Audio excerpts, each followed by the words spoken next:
So myself, Anil Giri. I am Chief Shop Editor at Kathmandu Post, and I do report on various international media outlets, and currently I'm working for the Hindustan Times and Nepal correspondent in Kathmandu.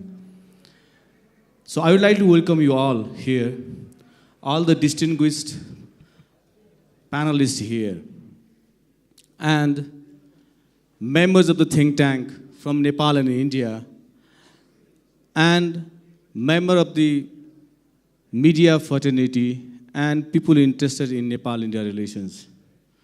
So this first ever Nepal-India think tank summit is going to take place in Kathmandu, and it is a very privilege for me to welcome you all here. And we would like to definitely come up with some kind of outcome here to suggest a new way on Nepal-India relations by the think tank. Certainly, there are not such kind of things that governments can do.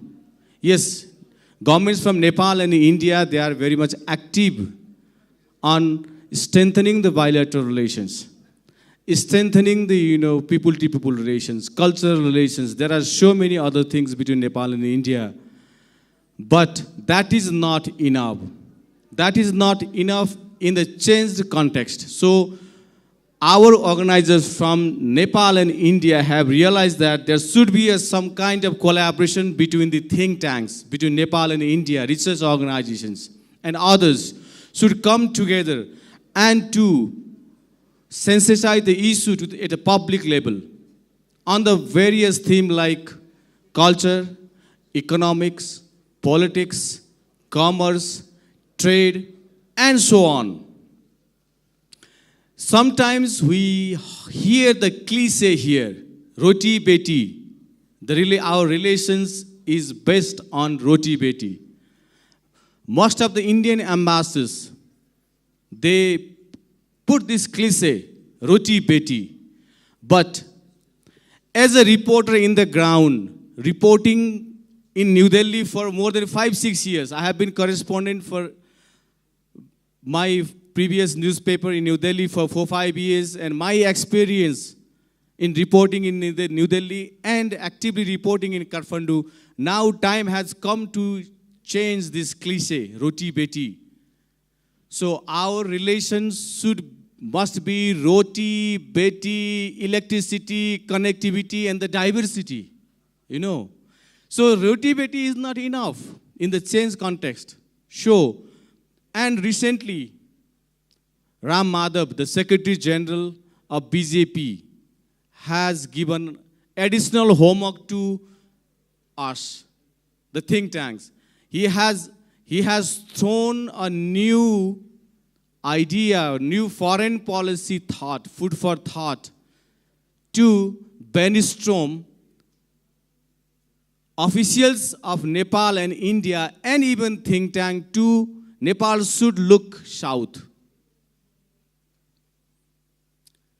So this is also additional homework for we think tank peoples also. I think this is the first meeting, so I don't expect much because we have to know each other, we have to interact to each other, we have to know. This is just to, this will enable us to understand each other's ideas and, priorities and, what can we do. And from next chapter, from next steps, we can enter in the very concrete things. And for us, idea of think tank in Nepal is not that much, advanced, or we don't have much think tanks in Kathmandu operating and working on the issues of the foreign policy or security or trade and commerce. Yes, there are, but they are not on that much, working on a very, very, professional way. But in India, there are so many think tanks, world-class think tanks. So we can borrow the expertise and, ideas and experience of the Indian think tanks. So in this context, now I would like to welcome to our distinguished panelists of this session, and according to our organizers, I was told that all panelists are given just 9 minutes to conclude their, ideas. Don't deviate much on given ideas that building innovative cooperation in Indo-Nepal think tank. So how can we create innovative ideas? How can we develop the innovative ideas between Nepal and India, in Nepalese and Indian think tanks? So can we move on in a very easy way in the future? There could be a research, there could be a more seminars, there could be a more publication, there could be a more engagement, there could be a, more participation from India and Nepal. I'm not saying all these because our distinguished panelists are here. So I'd like to welcome first our distinguished panelists here. And I'm told that all the distinguished guests should be, at least respect their times because we are already, running out of the time. So our first panelist is Professor Dr. Shambhu Simkhada. He is a convener and CNI think tank and former Nepal's ambassador to United Nations. And our second panelist is Major General Rajiv Narayanan. And our third panelist is Mr. Shakti Sinha, Director, Nehru Memorial Museum and Library. I think he's not here.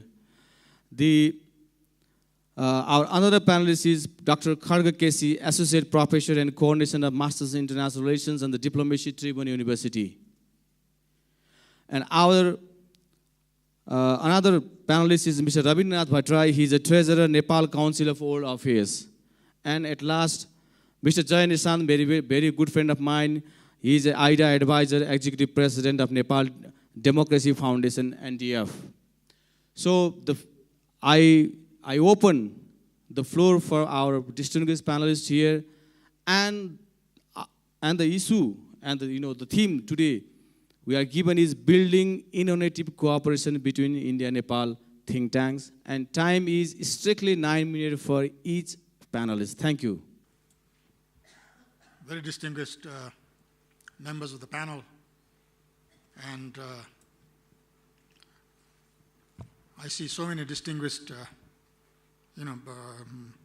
individuals in the audience that I cannot take all of their names. Well, let me begin, obviously, by formally congratulating the organizers for bringing thinkers from both sides of our open border, which I consider symbolizes the unalterable bonds of geography and civilization between our two independent, but in many ways interdependent countries and societies. You talk of innovation. I recall Shakespeare, where it says the world is a stage and we are all actors. But acting bazi is finished. When you're starting to think about bringing together think tanks, no acting bazi. So one of the innovations that you perhaps need to do is, if you really want a serious discourse, is to have the stage acting at the last. So you have collected the real serious discourse and then present it to the leadership. That's probably innovation that you should do in the future, that you cannot expect to solve ages of problems in such short 9 minutes. But what I'd like to do is start with what Shaktiji says. In fact, I would have also liked to, if there was a chair, I would have liked to take my jacket off, saying in diplomacy, you take your diplomatic jacket off. So today, I'm neither speaking as a Nepali or a diplomat, but in fact, really talking as a think tank. Many years ago, I see my dear friend, Dr. Sirada Datta, when she was director of the Maulana Abul Kalam Azad Institute of Asian Studies, invited me to give her a paper on Nepal-India relations, especially in water resources cooperation. As it was a topic of great interest to me, but of very limited expertise, when I started looking at thinking about it, I recall an old book called Devi Bhagavata, which my father used to recite, and I, as a small boy, used to listen. In that book, which was translated from Hindi to Nepali language, there is a short verse that I'd like to read at the start, where it says, Bitla 5,000 वर्ष कलिको दुष्कर्म जागला जब गंगा सिन्धु सरस्वती सब नदी वैकुण्ठ जालन तब नामै मात्र यहाँ रहन्छ तिनको जो शक्ति हो सो उता केही तत्त्व पनि रहेन तिनको होला यहाँ बेपता. What it basically means is after the 5,000th year of the Kali Yuga, rivers like Ganga, Sindhu, Saraswati will reincarnate to heaven. Only names and traces will remain on earth. All their power will vanish.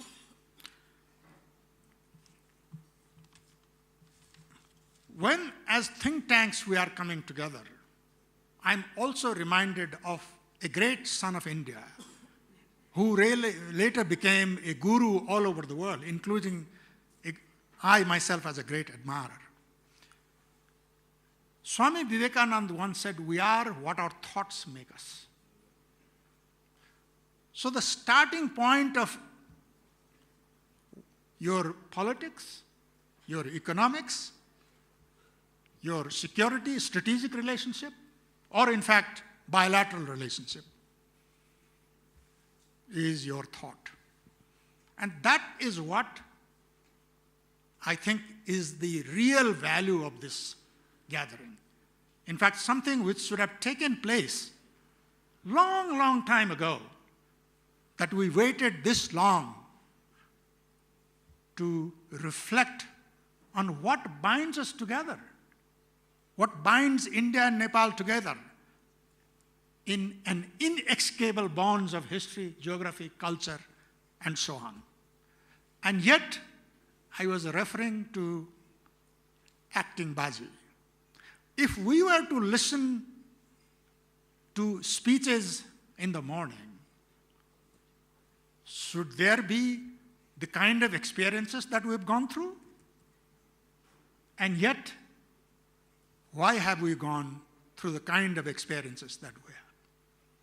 That essentially is what, as think tanks, our real challenge is. That in fact, those kind of sort of dukhad experiences are never repeated again. You know why? Because having been an observer of bilateral as well as international relations, I often wondered, how do you characterize a relationship as deep and as widespread as Nepal and India? And eventually, I came up with the idea that in fact, it's a relationship where one side gets hurt, the other feels the pain. We listened this morning that in fact, many of our leaders participated in the freedom movement in India. Can we deny that in fact, India has been crucial in almost all of the major political transformations in Nepal? The general is there. He is a witness that in fact, India goes to war, quite a few Nepali nationals die. That's the reality of our relationship.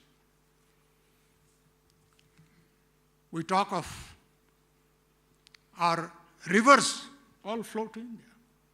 In fact, we go to India for pilgrimage. So in that sense, that kind of a relationship must be, first of all, recognized at the political level, at the diplomatic level. And to tell you very frankly, as a diplomat, both people of India and Nepal recognize the vitality of that relationship. If there is any problem, it is at the political, at the, perhaps even at the intellectual and diplomatic level. For any bad experiences that we have had is a result of those levels of interaction. So I recall when the Indian ambassador was being ill-treated in some part of Nepal a few years ago. You know, the people of the two sides were exchanging roses to make sure that politicians, diplomats, and even to extent scholars don't spoil that relationship. That is the understanding. So in a sense, if we really want to learn, innovate, look at the people, look at the behavior, look at our geography. That, I think, is essential. Now, I know Anil is looking at it. I just want to get your view on 1, 2, 3, 4. So how can we build the cooperation between Indian and Nepali think tanks in days to come? Because you have been participating many international such kind of seminars and conferences, all these kind of things. So we are in a new phase to have a collaboration between Indian and Nepali think tanks. So I just want to get a very precise answer from you, sir, that what steps should we take to move further on the collaboration and cooperation between Indian and Nepali think tanks, sir? Could you suggest some 1, 2, 3, 4, 5, 6? That I would like to listen, because we are running out of time, sir. Well, I mean, we must have some kind of telepathic sort of connection. You know, the edifice of interstate relations and the foundations of international relations are based on the notion of national interest. So as two independent nation states, obviously, at the political and diplomatic level, that will be the overarching guiding principle of foreign policies. But there are two things very important. One is, of course, most problems of today, even globally, are becoming such that, in fact, you need interstate cooperation to resolve them. We've seen it. You talk of transborder crime. You talk about migration. You talk of movement of illicit sort of materials, terrorism. No country, irrespective of how powerful, is able to resolve those problems. That's a global phenomenon as a general concept. Now, two countries so close and with such widespread and deep relationship, what we need to do is, in fact, as I said, take off our jackets and move on to the notion, which I have argued for a long time, of harmonizing our individual national self-interest with our bilateral collective interest together. That, I think, is one of the biggest contributions that intellectuals can make to policymakers, that in fact you need to take this leap of intellect so that both sides prosper together. So where to begin then? Where to begin? It should begin with the political discourse. It should begin with the economic discourse. It should begin with the open border. It should begin with the trade, commerce, transit, culture. There are so many issues. So just tell us this August gathering that what would be the first things that you need to see the collaboration between think tanks of Nepal and India. Where to begin? It should, 1, 2, 3, 4. It should be political, it should be economic, or transit, or trade, commerce, security, whatever. Well, first of all, tomorrow, a book of mine known as Nepal-India-China Relations in the 21st Century will be unveiled by the Honorable Foreign Minister at Shankar Hotel. That book contains one piece of mine that I've written called Decoding the Matrix of Nepal-India Relations. Now, I could have camouflaged it in a diplomatic, saying political, economic, and security.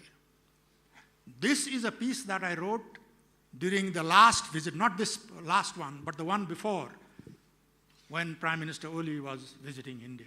And you know the kind of environment in which that had happened. So I wanted to make it really sort of press the point.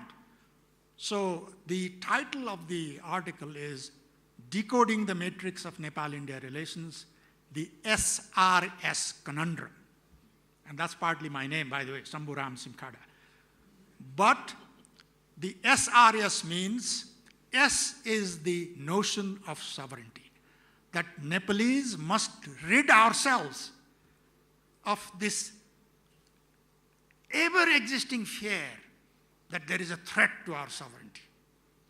And mostly, you know where our perception is. We must get rid of that. Because Indian leaders have repeatedly demonstrated that, look, you are an independent country. You are free to decide your policy. So S is that. Second is R, resources. Not, you could put it in an economic cooperation, but I specially put it resources because there is one element of Nepal's resource that there has to be a modus vivendi between India and Nepal, and that is water, for the benefit of both sides. See, so this morning I was very encouraged that in fact Arun 3 has taken off. But look at the history of our water cooperation. There is so much water. You know, the reason I quoted the Devi Bhagavad, and when you talk about think tank, why did someone 3,000 years ago talk about the urgency? And today, you know that Saraswati has disappeared. The levels of other rivers is going down, and sources of water around ourselves is vanishing.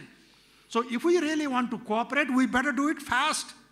Otherwise, there might not be much left. So second is resource.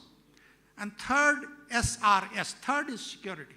That in fact, I am very convinced that in fact the open border was one of the visionary issues that our forefathers thought about. And yet today, because we are stuck in what I call an intellectual traffic jam, that in fact Nepal's desire for perpetual peace as the protection of our sovereignty, and India's wish for a permanent friendship itself becomes such benign and important issues, itself generates so much controversy. Why? We must get out of it. So the third element is security, that because of our open border, and of course India from all around, we know the perception of security. So somehow two sides must come together to resolve these three conundrums. Then we'll have, in my view, no problem. Okay, sir. So thank you. Thank you for your overview, very academic and intellectual oversight. SRS, Shambhu Simkhada, security, sovereignty, resources, security. It's enough. Thank you, sir. Thank you for your kind remarks. Thank you very much. Thank you, sir. And I would like to welcome our another distinguished gathering, Mr. Major General Rajiv Narayanan, AVSM, VSM. He's from Indian Army. I'll just add on, if the chair permits, on my introduction. I've retired from the Indian Army. I represent the oldest think tank in South and Southeast Asia, the United Service Institute of India. I'm a distinguished fellow there. And it was established way back in 1870 to look at all those issues which we are discussing today. I thank the chair. I thank my co-panelists to be here, distinguished ladies and gentlemen. I'm indebted to AIDIA and NMML to have given me this opportunity and the platform to put across my views. I look within the USI at the neighborhood policy, and also the Indo-Pacific and China. So I will cut it short. And first thing that I would like that when think tank to think tank of India and Nepal are going to talk together, a policy structure or a framework within which we should start discussing. First, as Dr. Simkhada had already said, I look at strategic security. Strategic security for both is going to be important. Second, what had been laid down by the UN way back in 2015, the 17 Sustainable Development Goals, which in the larger overarching perspective when you look at is very essential for the development of any country. You can't do without that. And third, today, one of the most critical things is the financing of this development. And I'll come to that a little later, why I have flagged that. I would expect all the think tanks to get integrated, network, and start discussing on these issues. Because when nations sit together, and as nations develop, there would be convergences and there would be divergences. The aim of the think tank has to be to sit together and put across all views on your convergences and divergences. What is the end state you want to achieve? You want to build on the convergences and work towards resolution or mitigation of your divergences. That is when we would be able to come out with certain broad policy or a concept framework, which the decision makers of the day then can make use of to get to workable solutions. And that would be better. An example I would give, like his Honorable PM Prachandji, ex-PM Prachandji had mentioned about Brookings. We have all heard about Marshall Plan and how it worked towards the rejuvenation and reconstruction of Western Europe. The thought, the seed of thought and the concept of that came from Brookings Institute by a person named Lev Pasvolsky. And he had given that vision as far back as 1945-46. That was then taken up and came up, as we know, as Marshall Plan. So that is the kind of benefits that collaboration between think tanks, between nations can take place. I'm not looking at what the UN had spoken about a South-South convergence. No. The global South is too vast. And it cannot be one size fits all. Each region has its own complexities, its own issues, and its own way of functioning. And hence, this, I would visualize, should be a regional networking. And I do not go by the Western concept of the regions in which they have divided Asia. When I look as a scholar of a region, I look at cultural, I look at historical, and I look at ancient religious connectivity. And if we look in that manner, it is South and Southeast Asia, which is connected together historically, culturally, and with religion. So I fail to understand why we are segregating ourselves as South Asia and Southeast Asia. These are not two separate. When we expand on the vision of what Ram Madhavji had said today, look south towards the Indian Ocean. And when you look towards the Indian Ocean, what do you see apart from South Asia? It's Southeast Asia. Yes, East Africa is also there, but they're culturally not with us. The method of functioning. So within the same cultural, religious, and historical connectivity, you will find the method of functioning will be generally similar. How we view certain things would be generally similar. Our reactions would be somewhat similar. So it is better if we have a regional networking of think tanks and arrive at solutions bilaterally or multilaterally for this multi-spectral problem that we are facing today. Sir, yes. Small interventions. So you are talking about the regional networking and a connection, and we have very problem in SAARC and all these kind of things. Let's talk about the bilateral. As as an army officer, as a strategic thinker, I would like to ask one very small question. What would be the architecture, security architecture, or strategic architecture for Nepalese and Indian think tanks to discuss in the future? Because strategic geostrategy is one of the very predominant and the dominant, issues between Nepal and India. That is why, as an army officer, I would like to ask this question: what kind of architecture do you prefer? A template do you prefer for the, working? When I say an architecture is not an alliance or an architecture. It doesn't work that way. It is respect for each other's necessities. Okay. It is each person within that architecture is a sovereign identity by itself. It has its own concerns, and the bilateral respect for each other and move forward. Understanding each other's necessity.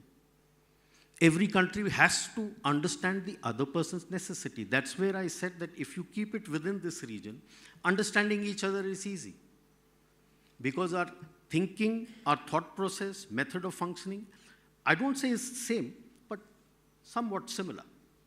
So it is easier to understand and correlate. That is what I'm saying. It's not an alliance. It's not an alliance in itself. Each country is sovereign by its own right. And each country would have its own issues. So that is where the convergences and divergences come in. And that's where the think tanks come in to build on the convergences and find out ways of how to mitigate and reduce those divergences. Okay. The next aspect, most important, what we have to understand with the third point which I had mentioned about financing this. Today we are in an age of strategic uncertainty. The extant financial institutions are also on the back foot. So we have to be very careful in working together to make sure that the countries do not fall into a geo-economic coercion. The geo-economic coercion has already been taking place earlier also, which was going into the geopolitical coercion. Geopolitical coercion is very overt. You don't see it. You get to know it when you see how the voting pattern has taken place in the United Nations. That is geopolitical coercion. And of late, we are seeing a geostrategic coercion. Is it debt trap-like? Pardon? Is it debt trap-like? Oh, debt trap, what we are seeing is now. What we were seeing earlier, and which is still continuing by the other major powers, has been geopolitical squeeze. Using geoeconomics to get you into a geopolitical squeeze so that on major issues, you toe their line. So that is where the smaller countries, most of the countries have faced issues. So as a region here, as the Global South, as the Asia South, we need to caution our policymakers as think tanks to keep that also in mind. Because there are three factors which come in financing. A, whatever, when we go through the sustainable development goals economically, whether what we are going to do is economically viable or not. That is the first issue. The second issue that you have to look at is how much can you absorb annually? Each country has a capacity to spend a certain amount of money. It is different for each country. No two countries spend the same amount. If you take in more, then you have a problem. And third, based on that economic viability, the current economic condition of the country, how much of a loan and for what duration you should take, at what rate, so that you are able to pay back and don't get into the debt trap. This, I feel, is one of the biggest tasks facing our think tanks today, to work through with the economists to arrive at a correct financial model so that in a phased adaptive manner, the progress takes place. These were the 2-3 points that I wanted to flag. We are running out of time. You given 9 minutes I've finished. Has been over. Please. No, I've finished. Okay. These are the 3 points which I wanted to flag for paucity of time. That is the sovereignty, sustainable development goals, and the strategic security. Thank you. So thank you, sir. Thank you, sir, for outlining the very priority of Nepal in, the issues. Now I would like to invite Mr. Khadga Kesi. He's associate professor at Tribhuvan University and he's a coordination of the Masters in International Relations and Diplomacy in Tribhuvan University. Sir, please.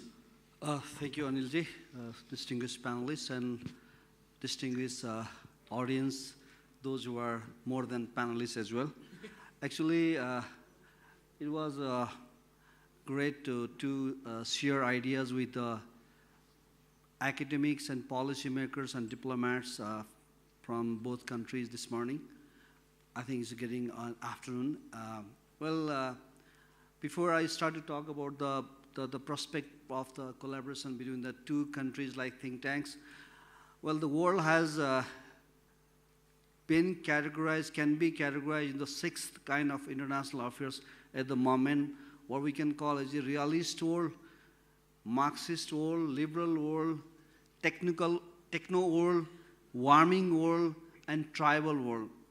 This 6th categorization has been made by the Western scholar probably a week ago. It's a very recent phenomena. And while we discuss our bilateral relations and issues and prospect amid this framework can bring out some new ideas. And in the meantime, there is an Indo-Pacific alliance, what we can call is a Quad, United States, Australia, Japan, and India is one alliance. And another is contemporary globe is competing between China and the United States of America. So amid these global political power relations, our relations, our discourses with our neighbors should be considered taking note of this global political development or international political development. So before I start to talk about the prospect and points of collaboration between these, the think tanks between these two countries, well, we do back in home in Nepal, we don't have that much think tanks. So I don't think think tanks largely related with the economic prosperity of the particular country. Even in India, as a general, my previous speaker, he spoke that in 1987, India had that think tanks where he is associated with. Even India is the largest democracy and then stable democracy, and she had a larger economic size. She even didn't have that many think tanks before 90s or early 2000. Corporate world Observer Foundation, Vivekananda Foundation, and there are so many other IDSA by the government funded. These are the recent phenomena even in India. So back in Nepal, we do have very less think tank. I don't think much NGO as a think tank which can have a sustainability to work as a think tank for a long while. But unlikely in Nepal, we did have think tank in 70s as well. Nepal Center for Asian Studies. That was under the Tribhuvan University. However, it worked quite very robustly, even before 90s. So that after 90s, so far, we had so many mushrooming NGO back in home, whether they could work as a real think tank. So that building think tank is a major challenge for us back in home, in Nepal especially. We don't have think tank. We don't have think tank now. Since we don't have think tank, how can we speed up the collaboration with the other countries like think tanks? So that building think tanks is a major challenge for Nepal at the moment. Either we have to like institutionalize the university-led think tanks or state-led think tanks or corporate sector funding think tanks. So that is the major challenge for Nepal at the moment. Then after, if we can develop the think tank in Nepal, what we have to focus from now on while dealing with the Indian think tanks, probably we cannot talk much about rhetoric alone. We often talk about Roti Beti, we often talk about Buddha, we often talk about Pasupati and like Banaras. That alone doesn't make our relationship. Rhetoric and reality, this should be comparatively studied from now on if we have think tank, what we discussed this morning. Sir, you are running a very good think tank within your department. Yeah. Well, you are doing very good job. So please suggest us some kind of innovative idea for us. We are looking for some kind of innovative idea, people like from you, sir. Well, I will share that matter, of course, thank you very much. So that our relations, we what I discuss about the global power relation of techno world, tribal world, liberal world, realist world. So these are the 6 categories of the world international affairs. So out of those complexes or parameters, we do focus on like relationship with India or global power relationship of Nepal, especially probably we have to talk much about the reality unlike the rhetoric. Reality is that what is the problem of small state? What we do have so far, what Nepal has been so far, encountering so many challenges being a landlocked state. And what is the sovereign limitation of this country? What are the challenges and opportunity of trade and commerce, connectivity? These are major sovereign national interests of Nepal. So that if we do have robust or institutionalized think tank in Nepal, Nepali think tank or Indian think tank can discuss not only about the rhetoric, should be talk about the reality. What are the parameters? What are the difficulties? What are the problems? What we do have? We have suffered so quite often while dealing with even in India. Of course, this is an academic discourse, academic platform where we have to talk about the both rhetoric and reality. So that should be the priority of the think tank discourse from now on. So far as I am concerned, I have experienced that my department has established in 2014. Right from the second month of my establishment of my department, I started to have developed collaboration with the Indian think tanks and Chinese think tanks. I talked to JNU people, I talked to IDSA people, but so far, it seems like that democracy functions very slow. So far, we have yet to have that much collaborative work so far we could develop with us. So communist work so fast. Yeah, it seems like that probably democracy functions slow in my experiences, so that from now on we have to focus what we with this sort of academic collaboration and think tank collaboration should be more track 2 based, unlike guided by track 1. In my experiences, when I deal with the Indian think tanks, they ask me to deal with through Indian embassy. Well, probably that is the track 1. I want to work with the track 2 way. So that should be facilitated by the both countries while having such kind of track 2 discourses on our bilateral national interests, so that would be more fruitful in the days to come too. So that I just recommend or in my observation is that first we should have think tank back in home.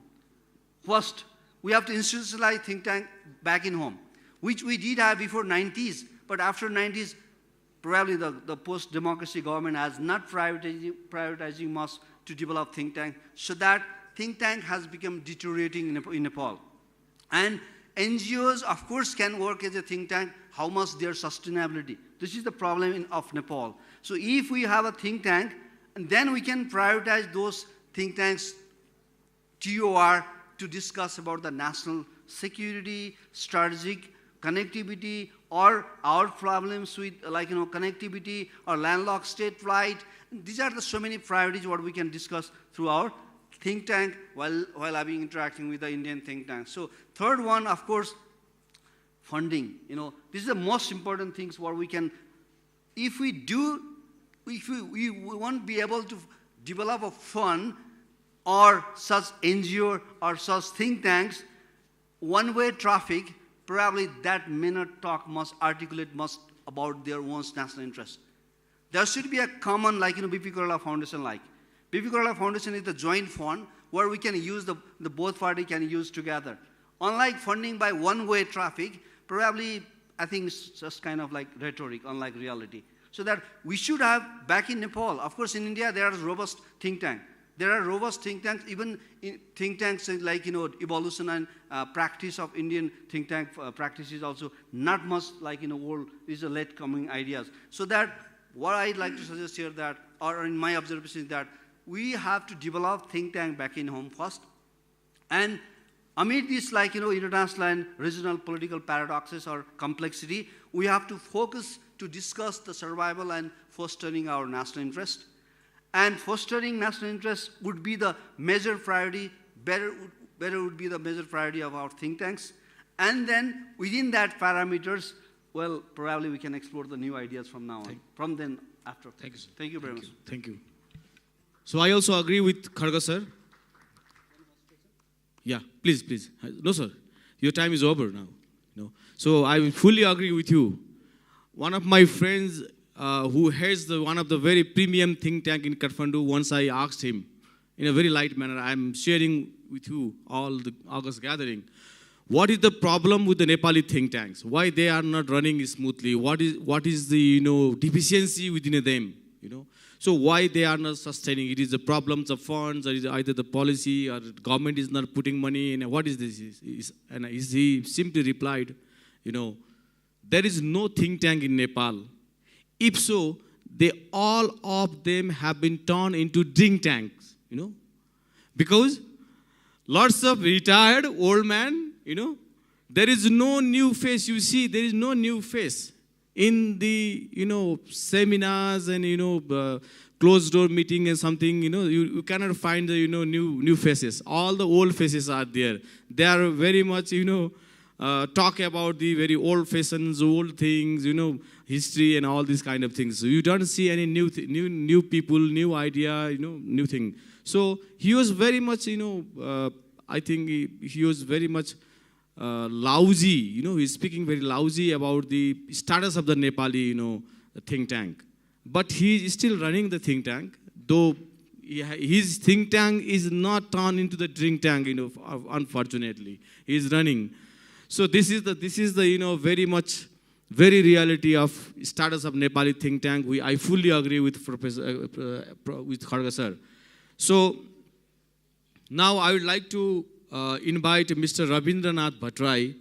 He is the treasurer at Nepal Council of Old Affairs. It is a very old think tank in Kathmandu.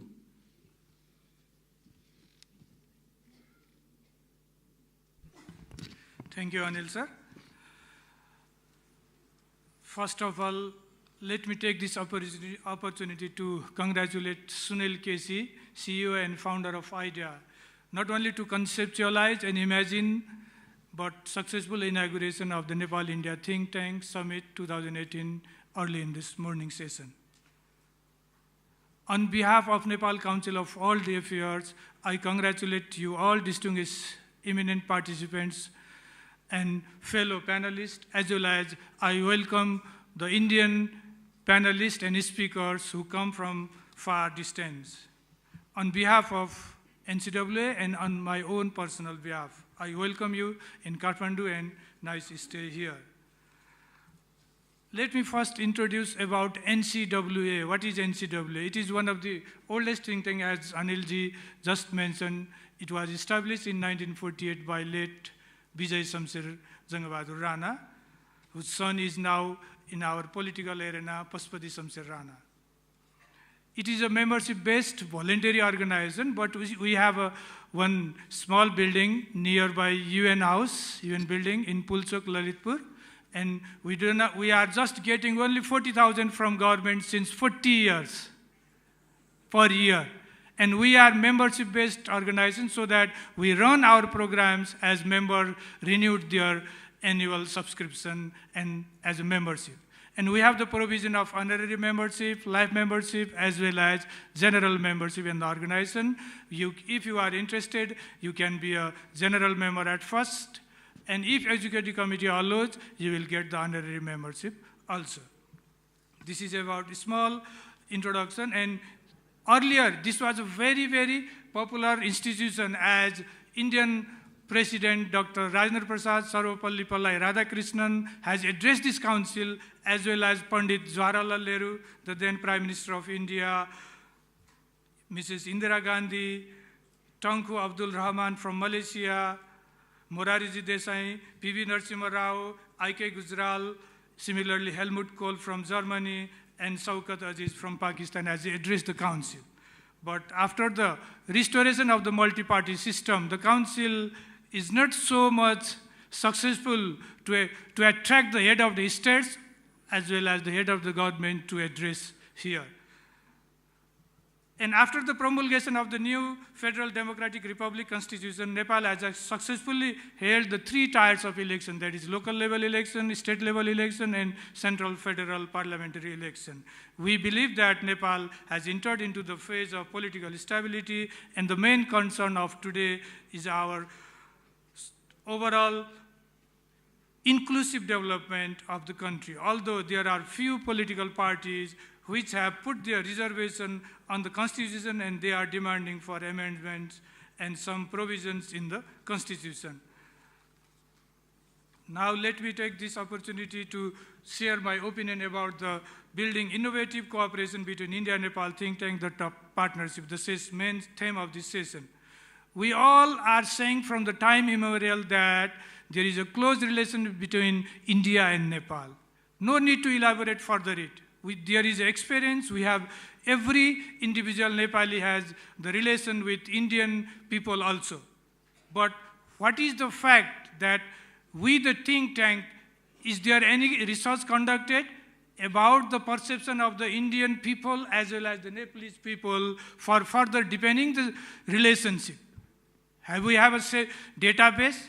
Have we have a actual information regarding the perception as well as the cross-border migration? As a being the Associate Professor of Population Studies in Tribhuvan University, we have conducted a small observation study about how long we have to keep our border open. What will the open border affect in the long run with the Nepali part? If there is any study carried out by the Indian think tank as well as the Nepali think tank, we can see this might be the situation after 20 years or after 30 years or after a century. What we have done for this?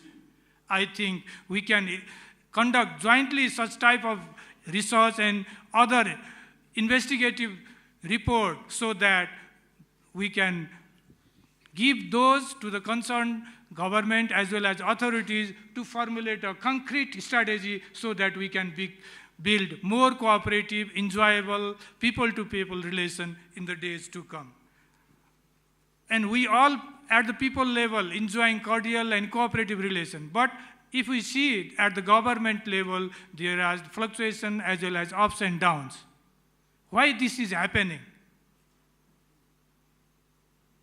If we see the history and near past, we face such problems, but are there any measures to overcome situation as well as from the think tank as well as the government level? Though there are political visits from the high head of the state as well as the head of the governments, but what about we, the so-called intellectuals, are penetrating through the government lenses of respective governments as well as from bureaucracy? Are they well in the right track? Or are they helping to build our relation further, deeper by deeper in the days to come?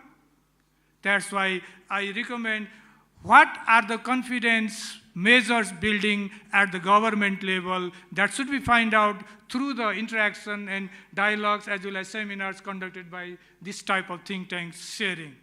That's why as our Sunil sir is saying, that what are the major points that should be taken by the think tanks to further relation deepen in the days to come. I really find one of the experts, Adana Salo, who point out 3 points for further deepening the innovation during such times. One is political insights. Think tanks should explicitly develop context, for example, through carrying out political and power assessments of any given issue. Second is elite convening. Think tanks should develop function that not only facilitate debate and discussion between key players or groups, but which looks into indirectly collective interest and coordinate actions across different stakeholders to help bring about policy changes. And the third one is campaign and alliances. Think tank may mean engage in more bottom-up approaches to policy influence, leveraging the power of citizens and communities to process the case for reform. Furthermore, negotiation, communication, information gathering, and primarily friendly relation in international affairs are also the activities of the time too. That should be also carried out. And let me one thing share my opinion that the major points that should be carried out through the think tanks, in my opinion, think tanks are universities but without students.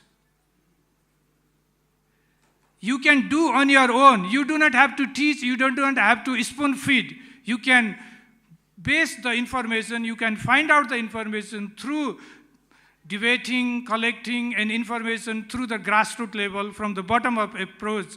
If we see the democracy, India is one of the largest country and highest democracy uses by her. What are the major benefits that we can take from the Indian experiences? Since India is still using the Panchayat Raj, we demolished the Panchayat system, but what are the main contents of that philosophy that we can imitate, or what are the major strength of our democracy that we can share with the Indian counterpart? This can be done with the help of our think tank. That's why we have to first find out what are the major hurdles and problems between India and Nepal. Either that is historical, that is political, economic, social, cultural, religious, or whatever that may be. If we jot out the problems, number 1, 2, 3, 4, then think tank can address what are the major ways, means, remedies to tackle those problems. If we do on the basis of database, nobody can figure out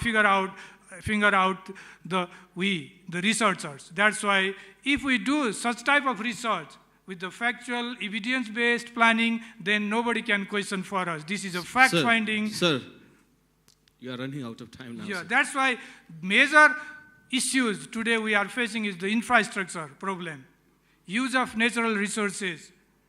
And since we are importing from everything, from head to toe, as well as from kitchen to bed, what are the major achievements or major contributions that India can help to remove such type of barriers? Agro-based industries, agro-based products, herbal products.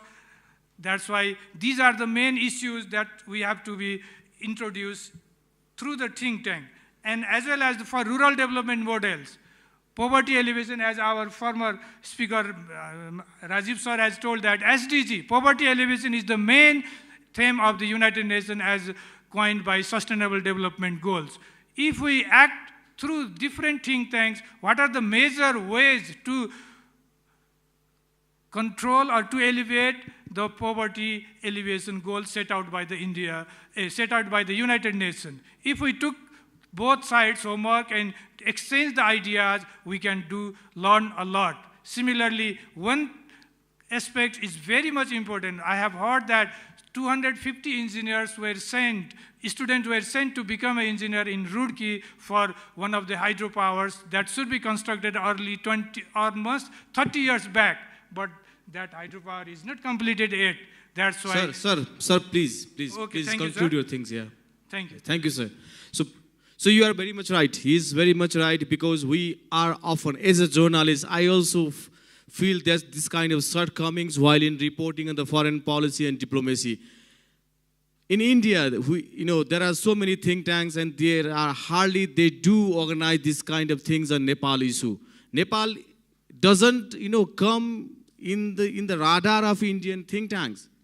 See whom you are quoting in the Indian media. Still SD Muni is there since 1950s, 60s, 70s, and since 2000, now 2018 up to now, we are quoting SD Muni. We are quoting Ashok Mehta. And now our good friend here, Niyar Naik, we are producing some new faces. Still we are hanging over the old faces in Indian media and Indian, intelligentsia, Indian think tanks. The same condition is in Kathmandu also.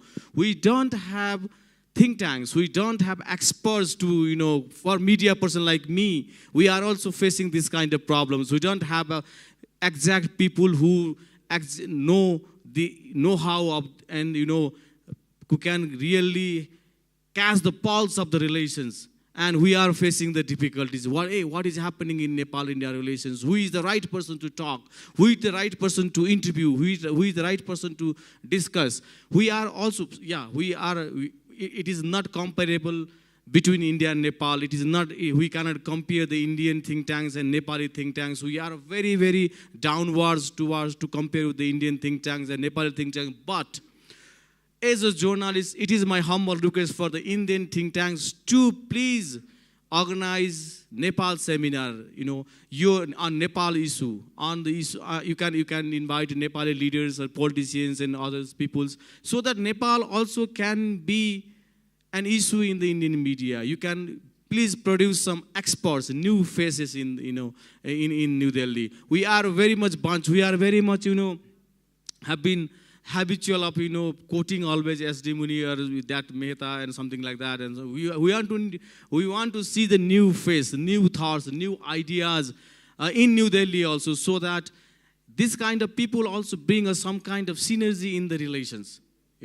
So this is my humble request as a practitioners, media persons, that I have been facing problems in our relations. And now at the last, my good friend, Mr. Nishant, he is also a member of the think tank, and he is also currently advisor of the AIDIA, and he is the last panelist of this first session. So, Mr. Nishant.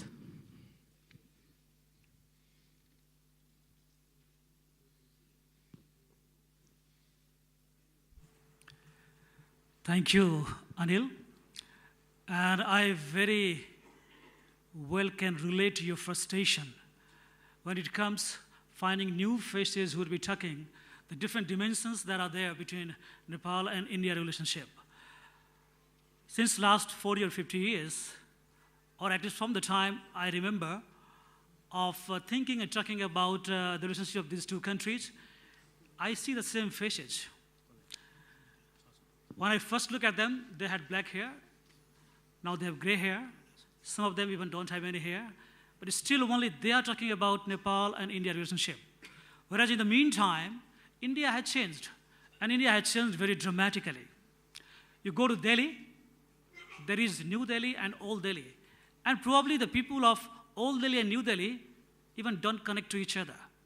You go to Bangalore, there is a new part of Bangalore, and there is this old part of Bangalore.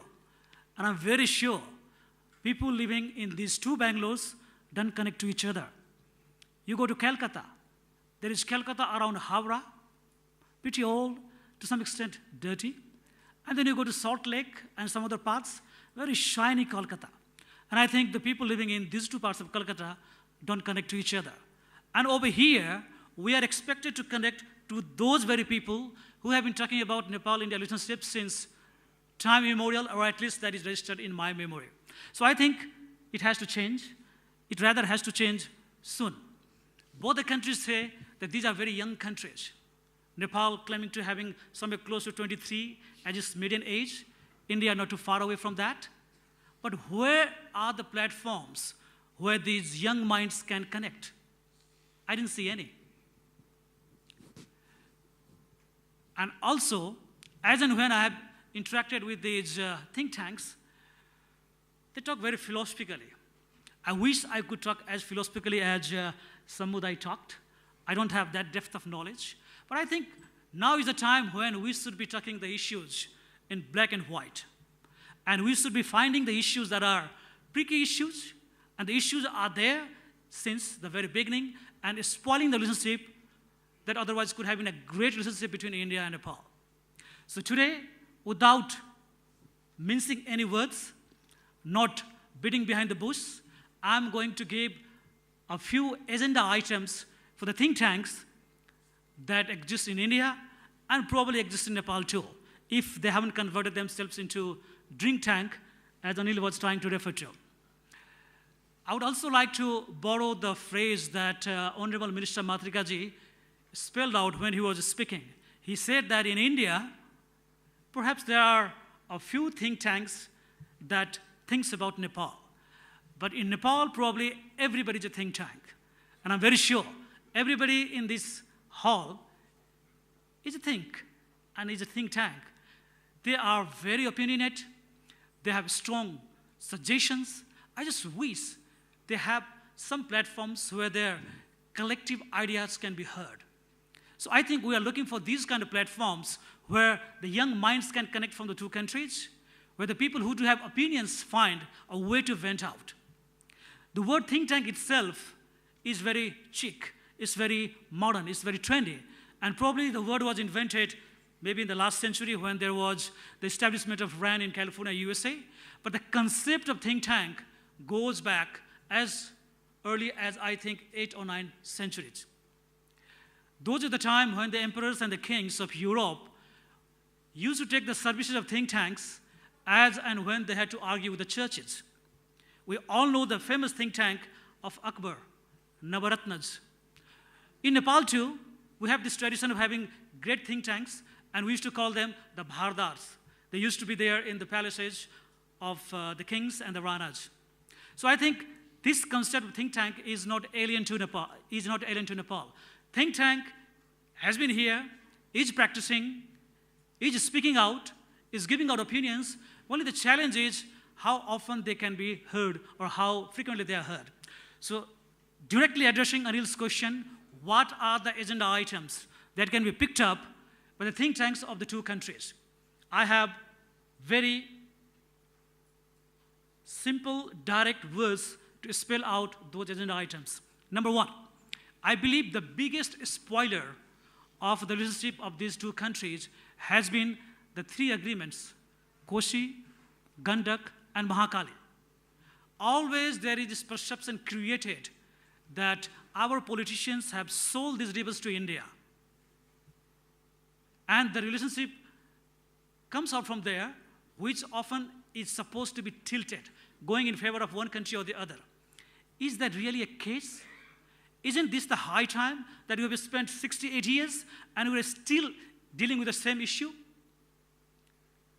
Can the think tanks come together, discuss, go to the data, go to the facts, and check out whether these agreements have been tilted or not, or whether the Nepalese politicians really have sold the rivers to India?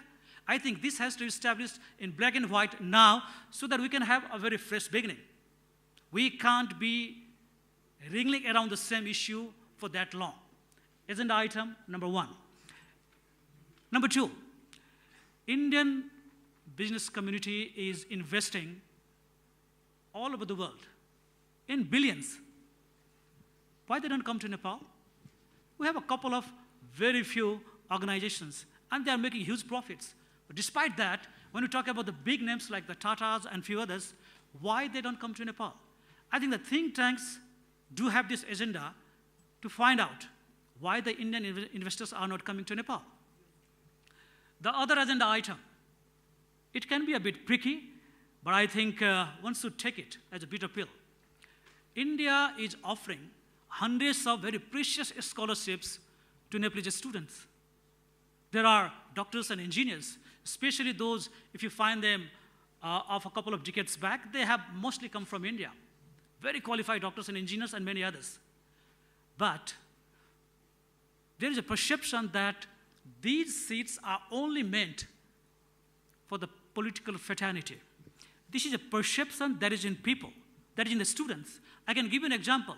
One of my friends was a topper in ISC in Nepal, but he didn't dare to apply for an Indian scholarship. Rather, he went for Chinese scholarship. And he said, oh, that seat is only for the politicians. Sir, time. So there is a perception, and that has to be, I think, demystified. These seats should go to the people. One issue that has just come up, eminent person groups or group has finished their meetings, and perhaps they are all set to come up with the recommendations. And as the hearsay goes, one of the recommendations would be to regulate the border and probably to issue the identification card to the people living perhaps in those 22 districts adjoining to the Indian border. I think this is going to be something that would create a huge trust deficit, because the Nepalese representatives in the eminent person group are all, though very good friends of mine, come from a particular community and mostly from the hill region. They haven't lived in those 22 districts. How they can experience the pain that would be over there tomorrow if the border is regulated? I think the think tanks should take up this issue as well and find out what really would be the repercussions or the impacts tomorrow if the border is regulated. The other agenda item, sorry Anil, 2 minutes. Sure, please. India has been investing billions, building schools, hospitals, nursing homes, and mostly through the government's local units, be that a municipality or DDC. Now I have heard there is going to be a check on that one. Now again, that becomes an agenda item for the think tanks. Why that is happening? Are these investments were ulterior in motive? Was there something else behind? Or that were very legitimate and good investments for the people, and there is politics that is trying to derail it? I think that can be an agenda item for the think tanks, and they should come up with the fact sheet, what exactly is going to happen.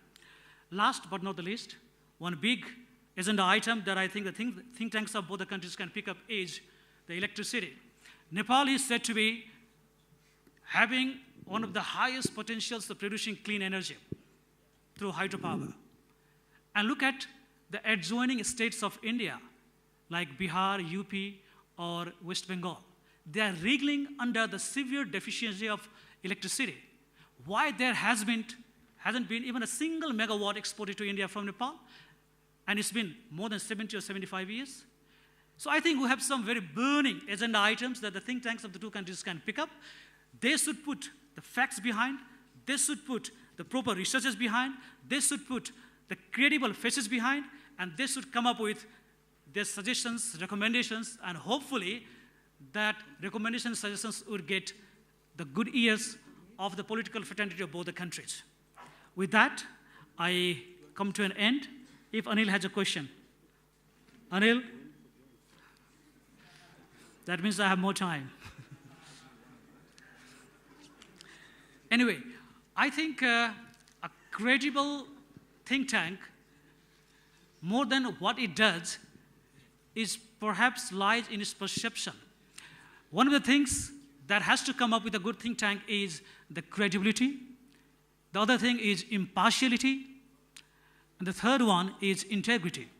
So it's not only enough to have a good think tank with a lot of resources and some very fine brains or minds, also whether they are doing a good job in perception or not. So I think they need to build the credibility, impartiality, and integrity. And only when they have these 3 elements, perhaps the recommendations coming out from the think tanks would be heard properly by the decision makers. Thank you.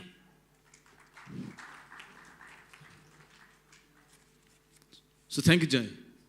So I would like to thank you all my panelists here, very distinguished panelists who have expressed their ideas how to make an alliance between Nepal and India think tanks. And thank you for the audience for listening us with a great inquisitiveness. We in Kathmandu we have a very 4, 5, 6, 7 correspondents who dedicatedly report on the foreign affairs. So we keep on meeting each others in restaurants and have a coffee and together. We discuss our relations with India, China, and others. And there is a paranoia, as Nishant has just mentioned about, yes, there is a kind of paranoia, India paranoia in our society, in politics, in media, in, in the civil discourse everywhere. But can we live without India? No, not possible. And we have coined very interesting, things among us journalists. We have not shared these things to each of others. That is, whenever we talk about India, this is our conclusion. Maya Baiguni, Navai Nauni. India is for us like a Maya Baiguni, Navai Nauni. We have to live up with India. Yes, Baiguni is her. So what to do? You have to live up with India. This is our conclusion, journalist conclusion. I'm not saying that you have to accept this or you have to, agree with our statement, but this is very much true that we journalists have been agreed that Maya Baiguni, Navai Nauni. So, having said this, I'm going to conclude this first session. I hope you have enjoyed a lot because, this is very much, think tanks. We are not the government officials. We are think tanks. We are the member of the society. We are the member of the, academics, intellectuals, media, everything. So we should not be that much of formal. So with these very informal, things, I conclude this session here, and I thank you for your kind attention. Thank you, sir. Thank you all. Thank you. Thank you, Mr. Anil Giri, News Coordinator at Political Bureau, the Kathmandu Post. May I now request Mr. Sunil Kesey, Founder, CEO, Asian Institute and Diplomacy and International Affairs, to offer token of love to our panelists here. Mr. Sunil Kesey. A big thank you to all our panelists for insight, knowledge, and information. Thank you for enlightening us on various measures to be taken to strengthen Indo-Nepal relations in the days to come. I request Mr. Sunil Kesey, Founder, CEO, AIDIA, to offer token of love. So we have panelists, Professor Dr. Shambhu Simkhada, Convener, CNI think tank, former permanent representative of Nepal to the United Nations as well. Thank you for your inside view and remarks. Likewise,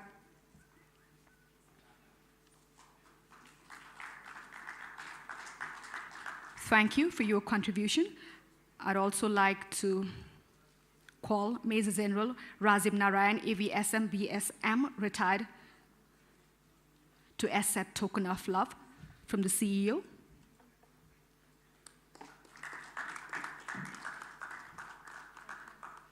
Now we have Dr. Khadga, Associate Professor and Coordinator of Masters in International Relations and Diplomacy, Tribhuvan University. Thank you for your inside remarks. Likewise, I'd also like to request Mr. Rabindra Nath Bhattarai, Treasurer, Nepal Council of World Affairs, NCWA, to accept token of love from our CEO.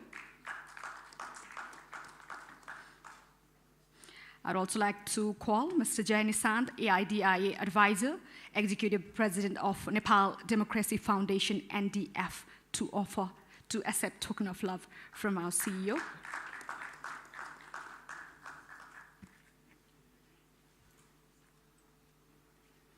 And I'd also like to request Mr. Anil Giri, News Coordinator at Political Bureau, the Kathmandu Post, to accept token of love as a moderator. Thank you, gentlemen, for enlightening us on various measures to be taken to strengthen Indo-Nepal relations. Yes, changing time demands new action, rightly said. Roti beti is a cliche. Let's focus on connectivity, diversity, electricity, along with roti beti as well. Thank you, gentlemen.